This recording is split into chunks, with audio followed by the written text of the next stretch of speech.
你睇呢個嘢，呢個嘢呢就係叫做 Mini Cooler Fan， 就係一個噴霧機嘅。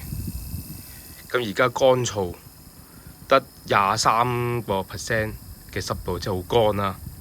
咁我哋就用呢一個冷風機，佢本來係可以放雪種嘅，咁就可以吹冷氣出嚟㗎。咁但係而家呢，就係噴呢一個濕氣啊嗱，佢可以噴濕氣嘅。咁呢就喺呢度呢，就可以打開個蓋。咁啊有1、2、3度揀嘅。咁啊嗱，我加咗水先啊，打開上面加水嘅，加到上頂啦。但係呢度好問水嘅，咁樣加，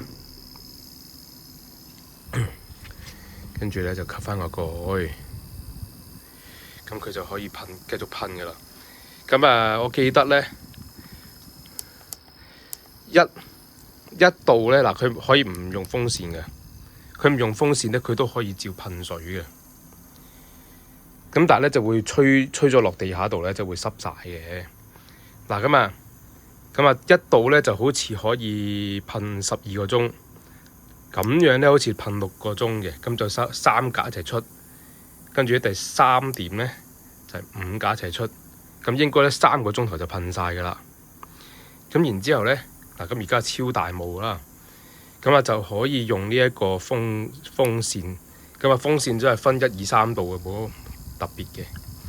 呢個呢就係着燈，唔同嘅燈。夜晚嘅時候就可以睇到啲水去到幾多咯，冇咩實際作用嘅，我覺得。咁跟住呢，就係呢個時間掣，唔知幾個鐘頭咁啦嚇，我冇乜點計佢啦。咁總之呢，就係咁樣。咁我而家呢，就係用第1格噴水，咁就一個風扇。跟住呢個風扇向上，咁呢啲水氣呢就可以向上，就唔使吹落地下啦。咁啊，因為而家好乾燥，咁所以呢係應該冇問題嘅。好，介紹到呢度。